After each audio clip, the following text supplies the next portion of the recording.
કૃષ્ણ, જય માતાજીની। આજે આપણે બનાવવાની છે મોગર દાળની દાળ ઢોકળી। એકદમ બહુ સરસ અને ટેસ્ટી બનાવીશું આપણે। મગની દાળની દાળ ઢોકળી તમે ક્યારેય નહીં ખાધી હોય, પણ એકવાર ખાશો તો બહુ જ સરસ લાગશે તમને। તો મગની મોગર દાળ લીધી છે નાની વાટકી, એને આપણે ઘસી અને ધોઈ નાખવાની છે 2 પાણીથી, અને પછી આપણે એને અડધો કલાક પલાળી દેશું। 2 પાણી ઘસી અને દાળ ધોઈ નાખી છે। હવે આપણે એને પલાળી દેવાની છે।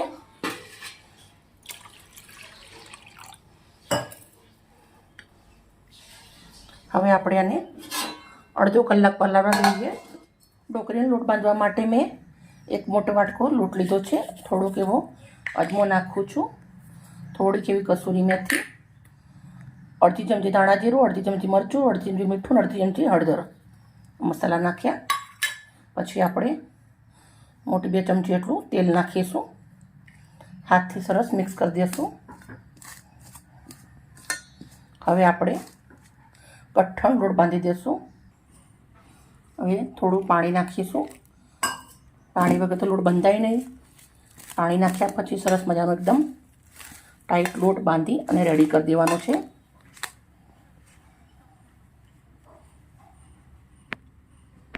મિત્રો, ઢોકળીનો લોટ બાંધી અને મેં રેડી કરી દીધો છે। ના કઠણ કે ના ઢીલો, રોટીનો લોટ બાંધી એનાથી થોડો આપણે ટાઈટ બાંધવાનો। હવે આપણે આને અડધો કલાક રેસ્ટ આપશું, બીજી તૈયારી કરી પલળી અને રેડી થઈ ગઈ છે। બનાવવાની રીત ચાલુ કરીએ। કુકર લીધું છે, સરસોનું તેલ નાખું છું, મોટી 1 ચમચ જેટલું તેલ નાખ્યું છે આપણે।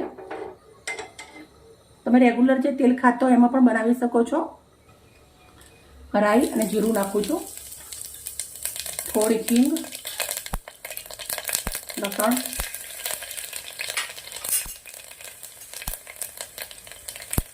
મરચાં। હવે આપણી બનાવેલી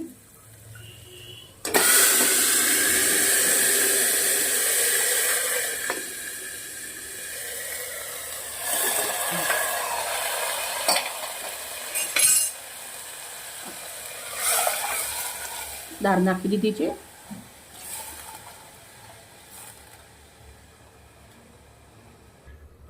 જરૂર પ્રમાણે આપણે દાળના અંદર પાણી નાખી દઈશું।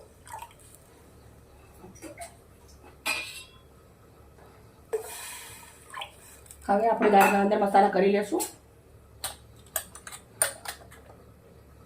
1 ચમચી મરચું,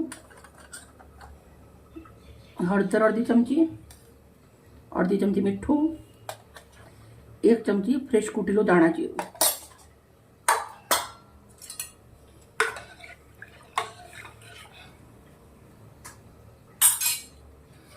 આપણે ઢાંકણને બંધ નથી કરવાનું, ખાલી આવી રીતે રાખી 10 મિનિટ દાળને પાકવા દેશું। હવે આપણે લોટ ચેક કરી લઈશું। લોટ તમે જોઈ શકો છો મસ્ત મજાનો રેડી થઈ ગયો છે, મુલાયમ। આપણે લોટમાંથી આવી રીતના મોટો લોયો કરવાનો છે।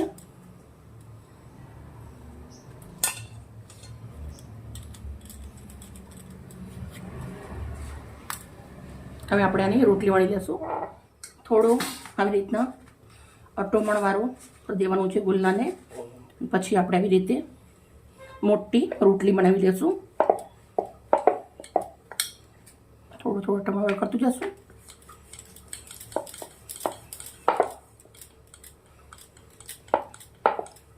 મિત્રો, તમે દાળ ઢોકળી બનાવતા જ હશો, પણ બહુ જ સરસ મજાની હજુ હું બનાવું છું। એકદમ નવી રીત છે, તમે એકવાર જરૂરથી ટ્રાય કરજો, કેમ કે આમ આપણે ઢોકળી બનાવીએ તો ઘણીવાર ચોંટી જાય એવું થાય છે ને।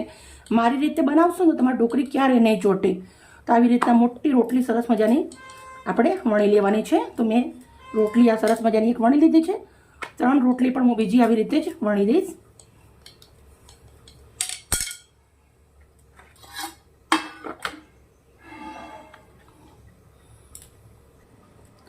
ક્યારે રોટલી વણી અને મેં રેડી। હવે દાળના અંદર જે આ ફીણ આવે છે એ ફીણ આપણે બધા જ લઈ લેવાના છે। તમે કુકરના ડાયરેક્ટ સીટી મારો ને તો આવી રીતના ફીણ ના નીકળે। બધું આવી રીતના આપણે ઉપરથી આ ઝાંક ઝાંક આવે લઈ લેવાનું છે।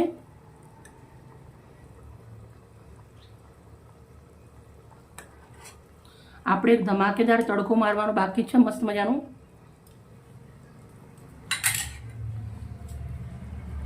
દાળને 5 મિનિટ પાકવા દેશું આવી રીતે। તમે આ ઉપરના ફીણ જે વરે દાળના અંદર એ તમે કાઢી નાખો ત્યારે તમને કોઈ પણ જાતની બીમારી ના થાય અને ખાવાનું પણ જલ્દી પચન થઈ જાય તમને. તમે એ કુકરના અંદર સીટી મારો તો જલ્દી ચડી જાય, પણ હું આવી રીતે ખુલ્લા વાસણમાં જ પકાવું છું. આપણી દાળ 80% પાકી ગઈ છે. હવે આપણે આ દાળ સાઈડમાં મૂકી દઈશું. ગેસના ઉપર એક તવો મૂક્યો છે, ગરમ થવા દેશું. હવે આપણે તવાના અંદર રોટલી નાખીશું. બંને બાજુથી રોટલી પકવી લેવાની છે, પણ અધકચરી પકડવાની છે, બહુ દાગ નથી પડવા દેવાના, એટલે પેટના અંદર ઢોકળી જાય તો કાચી ના રહે અને સરસ મજાનું પચણ થઈ જાય નાના મોટા બધાને. આમ ઘણી વાર આપણે ઢોકળી બનાવીએ પણ આમ થોડી કાચી રહેતી એવું રહે છે, તો આવી રીતે બનાવશો તો એકદમ જલ્દી બની જશે ને કાચી પણ નહીં રહે. આપણા ગુજરાતી ઘરોના અંદર ઢોકળી વધારે બનતી હોય છે, પણ તુવરની દાળની બનાવતા હોઈએ છીએ આપણે, મગની દાળની નથી બનાવતા હોતા. તુવરની દાળ વાયડી પડે, મગની દાળ વાયડી ના પડે અને જલ્દી પચણ થઈ જાય. જેવી રીતના હું બનાવું છું એવી રીતના બનાવશો તો બહુ જ સરસ રહેશે, બાળકો માટે, નાના મોટા બધા જ માટે.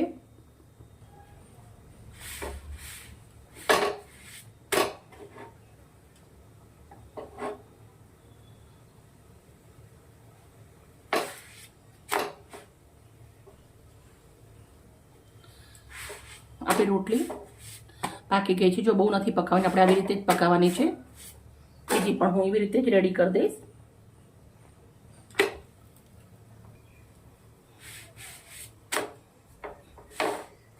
બધી જ રોટલી રેડી થઈ ગઈ છે. રોટલીને હવે આપણે કાપી લેવાની છે. તો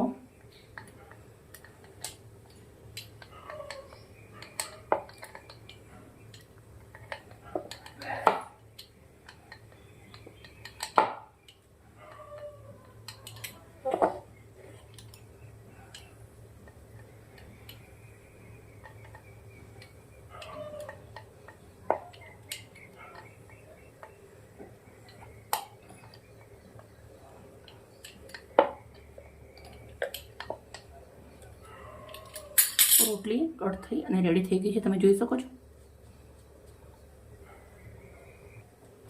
આવી રીતે પહેલાં ડીશની અંદર લઈ લેવાની છે.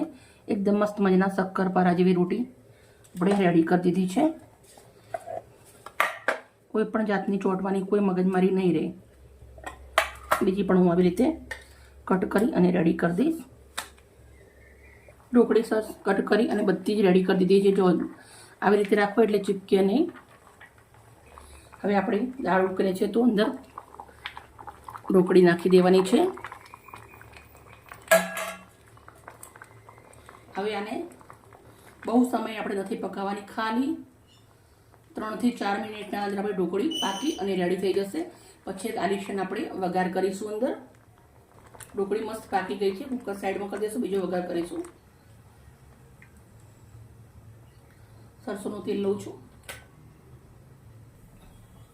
2-4 લવિંગ નાખું છું, 1 ચમચી જીરું નાખું છું, 2 સૂકા મરચાં નાખું છું, થોડી હિંગ અને સમારેલું 1 ગાંઠ લસણ ઝીણું. લસણની કળી લાલ થવા દઈશું. લસણની કળી લાલ થઈ ગઈ છે. ગેસ ધીમો કરું છું.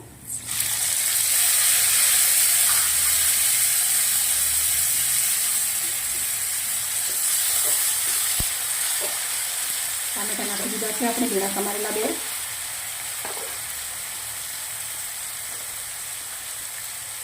થોડું મીઠું અને 1 ચમચી કશ્મીરી મરચું.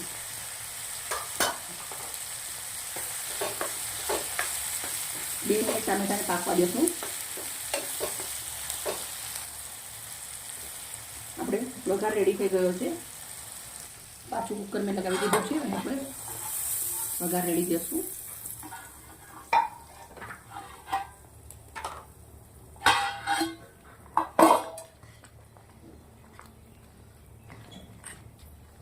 મસ્ત આપણો વઘાર ઢોકળી રેડી થઈ ગઈ છે. હવે થોડુંક એવું આપણે એના અંદર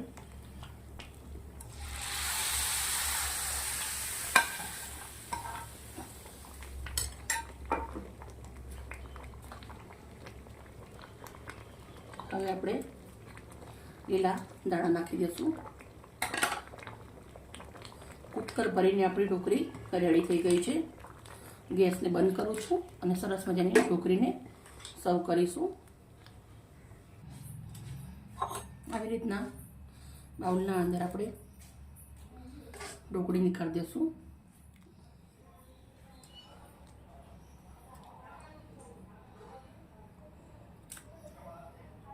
ઢોકળી નીકાળી દીધી છે. હવે થોડાક આપણે દાણાના પાન નાખું છું. હવે આપણે દેશી માખણ લેવાનું છે, ફ્રેશ એકદમ.